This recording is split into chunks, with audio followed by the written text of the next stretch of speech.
This is my America, and I'll die before she falls.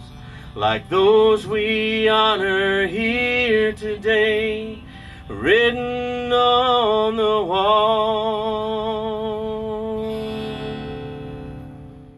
Good afternoon, ladies and gentlemen. Thank you for coming to this wonderfully historic occasion for our community in Arnold, Southwest Louisiana. It is truly an honor to be here today and be your MC. My name is Lieutenant Commander James Dodd of the Naval Sea Cadet Corps, and we're here today to dedicate the UH-1 Huey, which became part of the men and women who dedicated their lives for the freedom of all mankind. There is no better time than today, the nation's birthday, to have this ceremony honor not only UH-1 helicopter, but all the men who flew them. Good afternoon. Good afternoon. And I should say, happy birthday. It's something that all citizens of Southwest Louisiana take special pride in.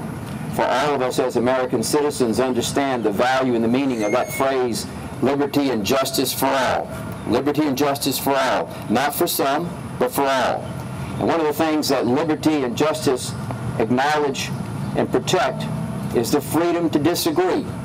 And you will go through any document that you can as far as those documents that were written and those speeches that were given when our nation was founded, and there's two words that you will not find. You will not find the word Republican, and you will not find the word Democrat. You will find the word American. We are all Americans.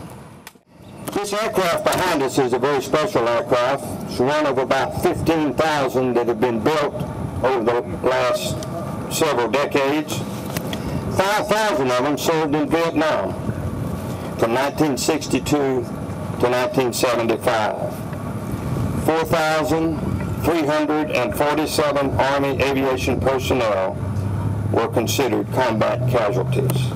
Pilots, co-pilots, crew chief, door gunners, and medics. 1,889 were never recovered.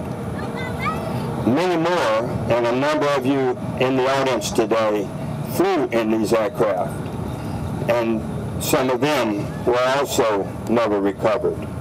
There's something that I would like to read to you about being a soldier. Those of the soldiers that are here, and this means anyone who has served in any of the 5 services. But there are several things about being a soldier that I think are important. And it kind of tells you what some have experienced and what it was like. For there are things that we think about: duty, honor, country, America. Duty. It was that which others did not want to be, went where others feared to go, and did what others failed to do. Honor.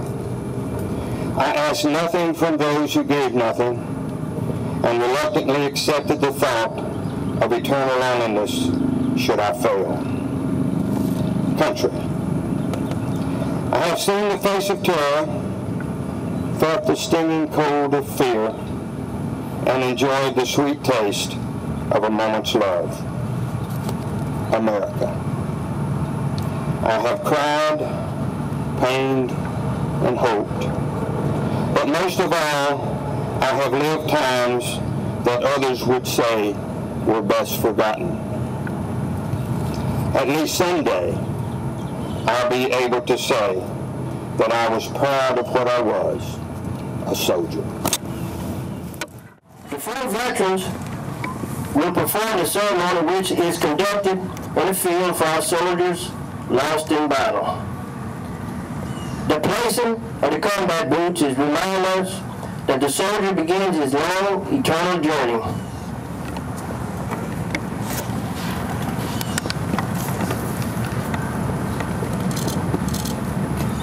The placing of the weapon with attached bayonet, this reminds us that his battle has ended and he will now rest in peace.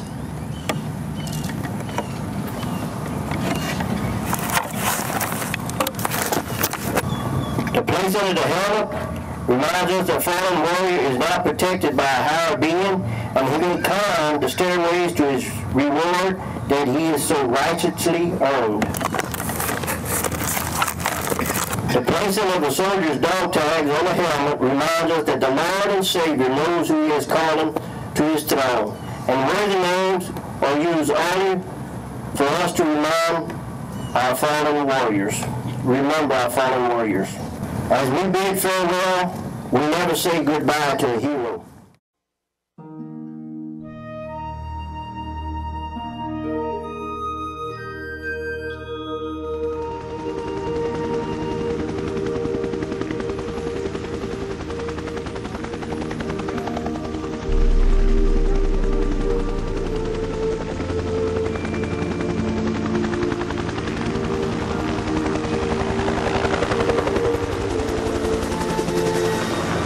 I don't know if there's anybody here today who doesn't thrill to the sound of those blades.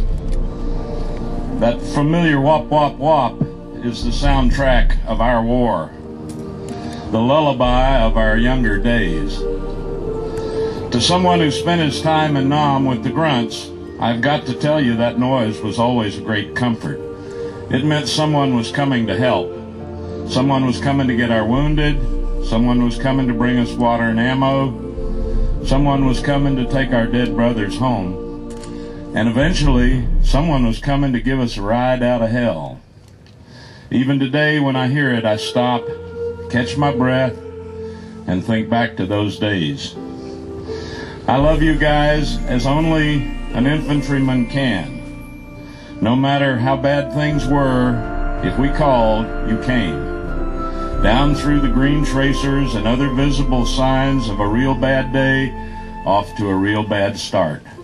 To us, you seemed beyond brave and fearless, that you would come to us in the middle of battle in those flimsy, thin-skinned crates, and in the storm of fire, you would sit up there behind that thin plexiglass, seeming so patient and so calm and so vulnerable, waiting for the offloading and the onloading. We thought you were God's own lunatics, and we loved you. Still do. We're the fortunate ones. We survived when so many better men gave up their precious lives for us. We owe them a sacred debt to live each day to its fullest. What they're saying when you listen hard enough is this: we're at peace, and so should you be, and so should you be.